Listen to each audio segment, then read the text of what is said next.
back again to Montana John's Outdoor Adventures, located in Kalispell, Montana, out here in the middle of nowhere. So I want to ask you right now to like this video and hit the subscribe, and also click that bell for notifications so you get all my latest videos. I do a lot of cool videos, and I'm going to be doing lots more. So what I'm doing here today is I'm checking my wolf trap. And I met these two guys the other day out here, and Tyler and Nick, and they told me about a dead deer kill up here. So there's you can see this where the wolves have been, right here. And here's a wolf track right here by my foot. See the size of this? That's how big that wolf track is. It's almost as big as my palm of my whole hand almost. So what happened here is this deer got killed by a wolf, and they had a heyday eating them. So I put a wolf trap right over here in this tree, right underneath this tree here, and I got that Hellfire, that skunk lure. It's a skunk lure because wolves, bobcats, fox, coyotes, they love that skunk. So if you're trapping, you want to use skunk bait. You know, any kind of stinky stuff like skunk. Predators like that stinky smell of skunk. So especially wolves and coyotes and fox, bobcat, like I said, they love it. So what I did is I put right over here, I don't want to walk over there and put any human scent by it.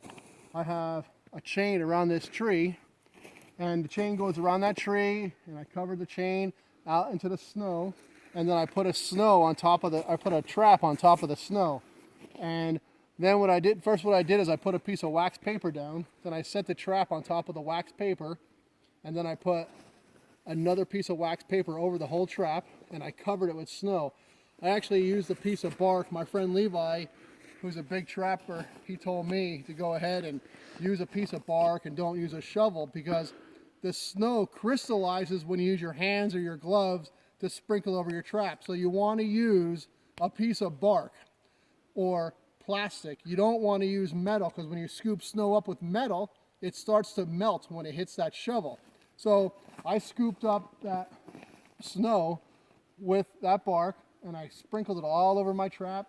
So that trap's sitting over there, and I got the Hellfire right on that dead branch right there. It's all brown looking. Well, on the tip of that has skunk on it. So, but if you find a skunk and you're a trapper, you want to bury that skunk with its tail sticking out and put a trap 6 inches back, and you will get a wolf, a coyote, bobcat, you know, or a fox, depending on what you're trapping for. They love that stuff. So I was just going to show you, this is what the wolves are doing here in Montana. They're doing this to the cattle ranches. Like, cattle ranches are they don't want the money, they want to have the beef. That's their profit. They don't want a big, you know, check of $80,000 or $100,000 from the government for their cattle loss, because it takes them almost 5 years for them to recoup that money back from one cattle loss. So we need to start managing these wolves a lot better. So that's why this is my first year trapping. I never trapped for wolves before. I decided, okay, there's too many wolves. I'm going to trap for wolves. So this is a nice site. I got this deer kill here, and there has to be close to 1,000 wolf tracks. I'm not even kidding you. I mean, they are all over here. I mean, there's so many wolf tracks. I got here a couple days too late on this kill. If I was here the day after they killed it, I could have put a couple traps in here, and I probably would have been successful getting a couple wolves. But I'm happy with this set over here. I have that trap up. I have the Hellfire on it, and I hope to find a wolf in it in the next day or two. You got to let that a couple days worth of human scent dissipate. I think I did a pretty good job, you know, boiling my traps and cleaning them and using like non-scent gloves and keeping my human scent down. But the nice thing about that skunk is when you put that skunk around it, they just smell skunk. They can't really smell the human smell. So that's why. And the other thing, if you're going to hunt predators, AR-15 is really a good weapon of choice for that. And I like using a short stubby mag, a 10-round magazine.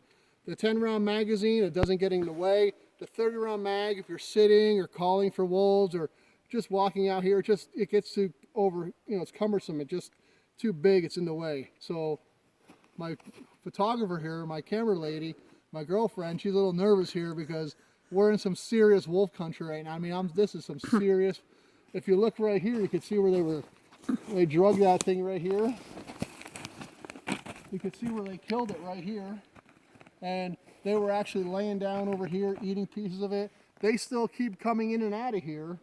And so I figured, this is a good spot. I might as well put a wolf trap up. So this is going to be a hit or miss. I have some more wolf traps on order, and I want to try and I'm going to try and get some more traps up here, because this is a good, if I can get them here in the next couple days, I'm going to put several more traps here and try and get a wolf. I have a trap right down over the bank here, about a quarter of a mile away, and we're going to check that one next. So maybe there'll be one in there. And the other night I set some wolf traps, and in the middle of the dark, you can watch that video, because in Montana you could set traps 24/7, so 24 hours a day, 7 days a week during the trapping season. You can trap coyotes year-round with no trapping license in Montana. That's pretty cool about Montana. So if you want to trap skunks, raccoons, fox, coyotes, you could trap them all year round with no trapping license. That's pretty cool. That's another thing about Montana I like. So I really hope you like these videos. I want to ask you to like this video, subscribe, make some comments, and also click the bell for notifications, because I have almost 50 years of outdoor knowledge and almost 50 years of gun knowledge, and I'm going to try and share as much knowledge as I can before I drop dead. So, and really, I mean, it's going to be I think this YouTube channel is going to turn out to be a really good channel, and you're going to be missing out if you're not part of it. And I like to share as much as I can with newcomers or people learning things, and they want to learn things. I go and search YouTube videos as well and learn, and see what people are doing. So it's a cool social media world out there with this kind of stuff. So please like my video, comment. I like to know if people are actually wanting to know what's going on. And hey, if you want to go wolf hunting out here, contact me. I have a link to my website in every single video. Click that upload button. After you're on my site, just click the upload or public, and it'll shoot out all 50 of my videos and show you all my videos. And every video has a link to my website. You can contact me from my website. At the bottom of every page, there's my phone number, or in the contact, you can call me.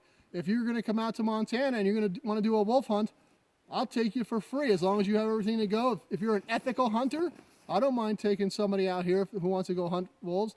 And you know what? I have an extra AR-15 just like this one I'll let you borrow. So if you want to go wolf hunting here in Montana, and come on out, let me know. I'll take you for nothing. I won't even charge you anything. I'm not a guide. I can't charge, but I'll take you for free. So you just buy your wolf tag, and I'll take you with me. So I hope you like this video. I want to thank you so much for watching. Thanks to our men and women in the military that protect our country, and God bless America.